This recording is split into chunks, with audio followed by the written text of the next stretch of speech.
In this video, I'm going to share my thoughts and experience of using the HX Stomp and let you know whether I think it's worth it for bass. But first, let's hear some sounds.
The HX Stomp's currently about £530 in the UK.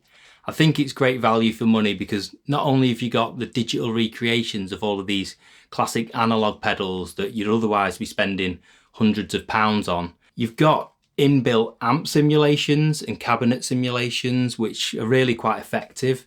It allows you to use it as a recording device and not just on your pedal board, for your live rig. You've also got this headphone out, so you can use it as a headphone amp, so like for practicing purposes. It's got MIDI on it as well.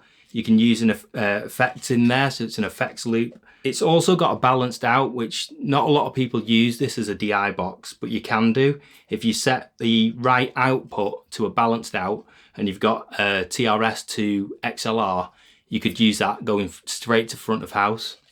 It's also a recording interface. So you can record directly from this via USB to your computer. Another great thing about the HX Stomp is that it's not just for bass. Obviously it's massively popular for guitar players. So if you do happen to play guitar or even keyboards, there's loads of inbuilt effects and simulations of all the classic sounds on here.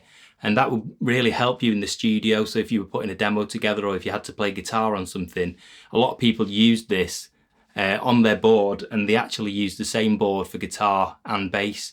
So there's loads of options with it really. I think for £529, you'd be hard pushed to get anything better. So you might already have a pedal board or be thinking about building one.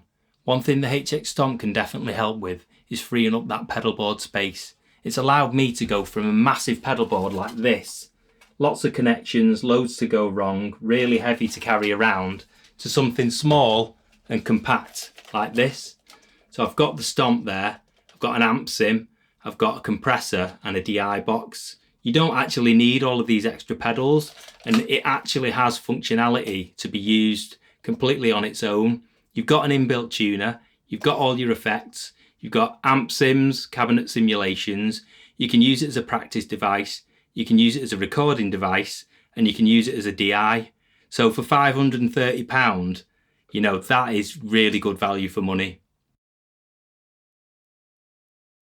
So after having quite a bit of experience with the HX Stomp, the pedals that I've freed up from my board and I feel that aren't necessary to have as separate pedals are probably octave pedal, pitch shift pedals, reverbs, delays, choruses.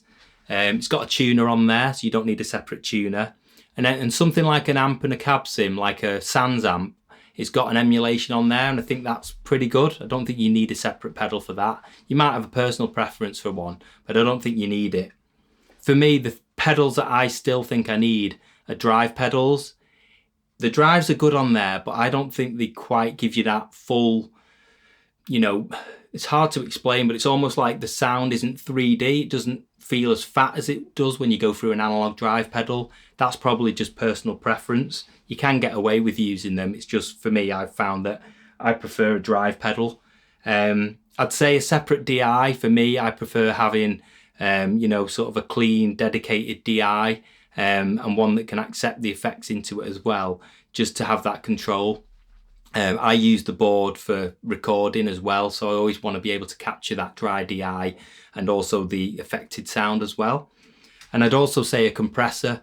I like having a separate compressor pedal, mainly because it adds a bit of character to the tone. You know, there's a bit of coloration with the Cali 76 that I use, and that kind of gives me quite a nice sound, and I don't think you kind of get that from the HX Stomp. But functionality wise, you can get the compression, but I'm not sure you get the actual coloration out of the effects on there.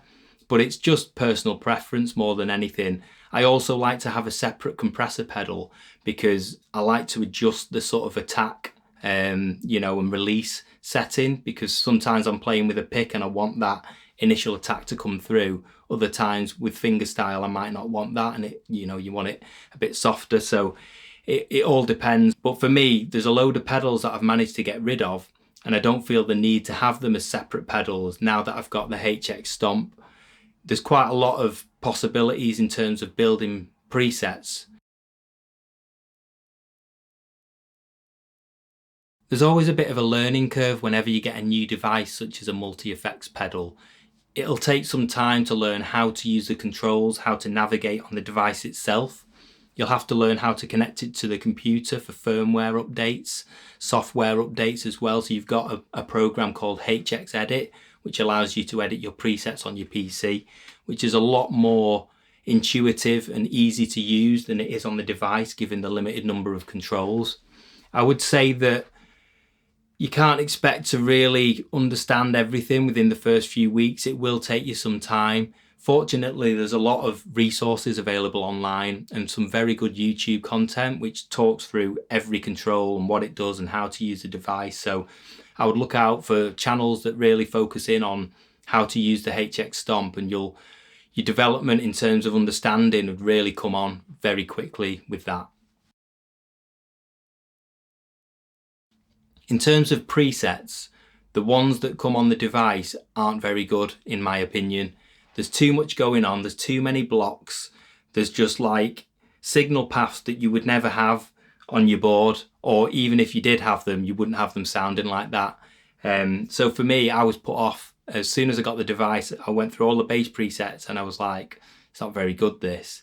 But then once I learned about how to create my own presets and thought more about, you know, a signal chain as it would be on my pedal board, and started to piece things together slowly, you know, keeping things simple, it really started to shine. I was really impressed with the results that I was getting.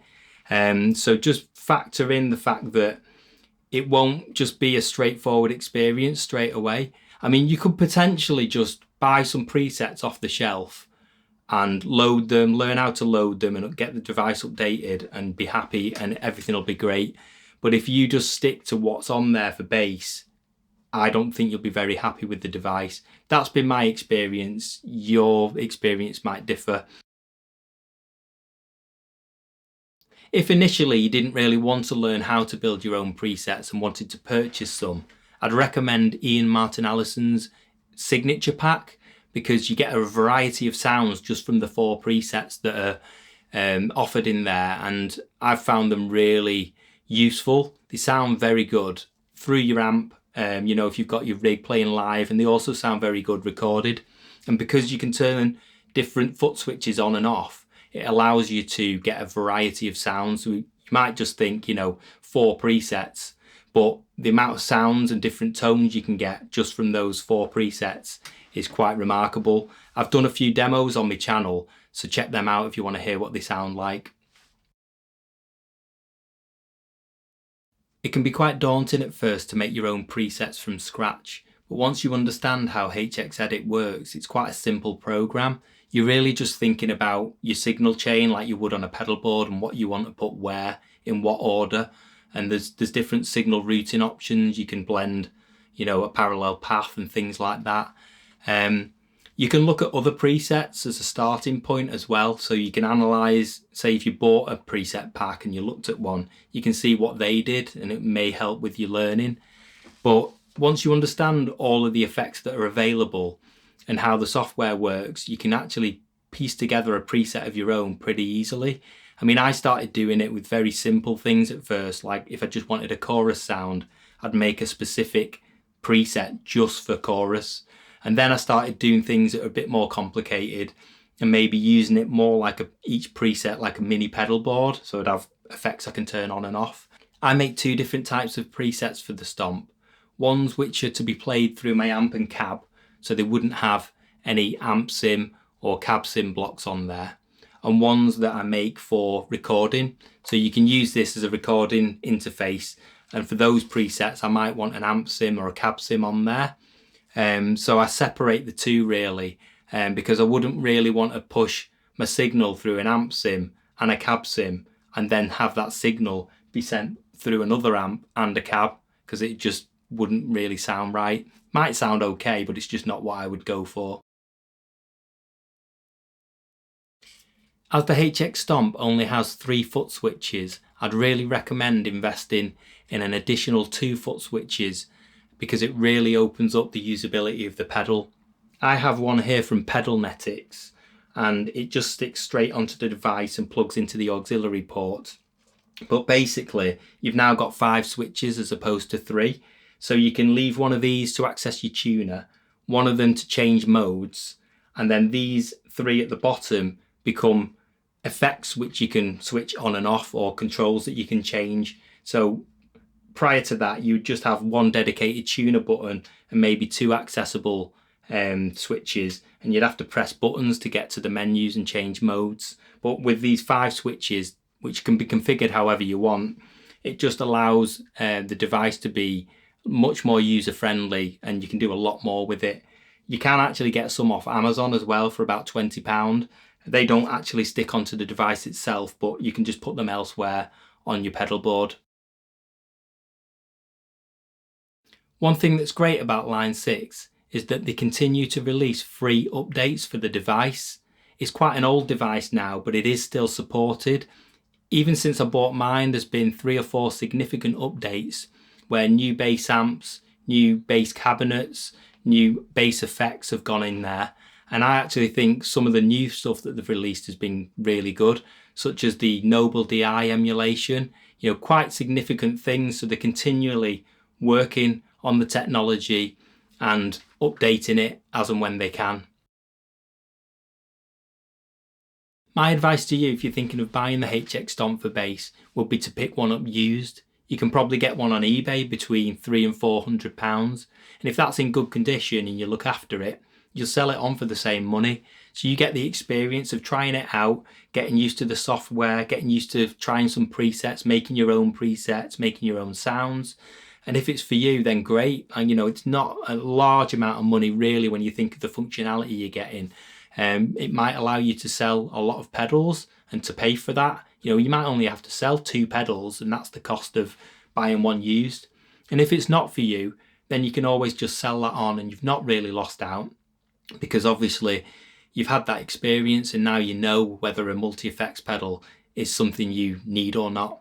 And if it is for you, then great, because you've now got this recording interface, practice amp, you've got all these options of creating new sounds, and it might just inspire you to write some new music or to record some new parts for anything you're working on.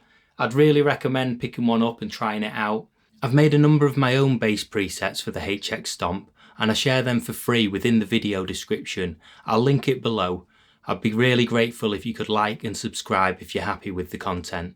I hope you found the video helpful. If you've got any more questions, or if there's anything that I've missed out, please add it in the comments below. And also please feel free to share your experience of the HX Stomp for bass. Thanks for watching.